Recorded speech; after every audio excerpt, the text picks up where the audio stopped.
sir, Sir Edwin Philibert is here to seek counsel with thee. Well, withhold him no further.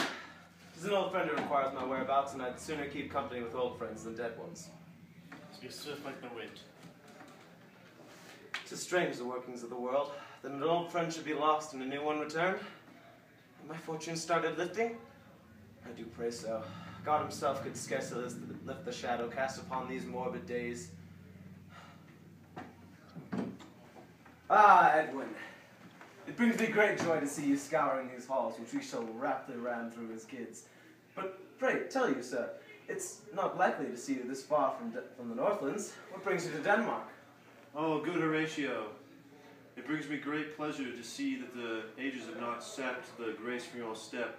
However, the tidings I bring are not as gracious as the welcome you have bestowed, yet they are more than twice as sensitive. May we seek private counsel, perhaps? Ah, yes. Patsy, you've done your duty. However, I must ask for a moment to our own demands. Of course, sir. Now, pray, tell me what troubles you, brother. It is not like you to travel so far for mere acquaintance' sake. Oh, Horatio, Horatio, the message I bring haunts my dream to the date. I cannot go on with conscience burdened by the weight of such a terrible crime. Oh, 'tis tale so murderous, so tale I've heard of young Fortinbras and his affairs with the former King Claudius. Tales of murder, treachery, and deceit, woven deep within the politics and people of Denmark. Oh, 'twould be rumors I would wish, but delay not, continue. All plots must be revealed and all treacheries tried. I do fear that I have caught wind of a plot against the life of the late King Hamlet, though 'twas impossible through the endeavours of the king's brother. Claudius' design was not his own. 'Twas a plan crafted and financed through the wit and design of the imperious spirit, young Fortinbras. It seems the rot of Denmark hath been masked by false perfume, and kingly kindness hath gave way to falsehood and lust for power. The late Claudius' guilt was laid plain through the life and death of our King Hamlet, but Fortinbras' guilt must not go unscrutinized. Speak not of what you had today, for with eyes and ears painting the entirety of these halls, I do fear the worst for you should this come to light. Rather make haste to England, and seek refuge in the Isles. Till the truth reveals itself in full, I must make haste to verify villainy such as this. As you wish, but tread lightly, Horatio. I have heard that the evil you seek is a much glimpse of just a much larger malviolence. Fortinbras murdered to attain his power. God knows what he'll do to retain it. Godspeed, sir.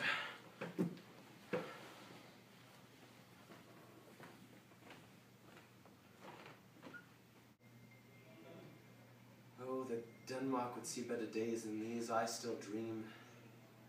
The wounds of past would heal and all could be forgot. Should be a fate wished by many. Alas, it seems the fates designed so far more in store for this blood-stained city. The murder of King Hamlet and the betrayal of King Claudius have cost the life of many a good man and woman. And cursed are those afflicted by the loss of our once noble prince, but not by unnatural means. Nay, they are cursed with remembrance. Remembrance of times had and lost. Cursed with lamentation at times once peaceful and bountiful. Yet this Fortinbras, this deviant, seeks to claim the throne of Denmark as his own and establish himself as ruler absolute. Yet how can a man whose power was raised through bloodshed be allowed to continue as such? This vile bawdy villain must answer for his crimes. Yet who am I to accost such a deed? Words of wisdom have I heard that it is God's domain to punish the damned, and man's to forgive sins past. Yet, can such a sin be forgiven?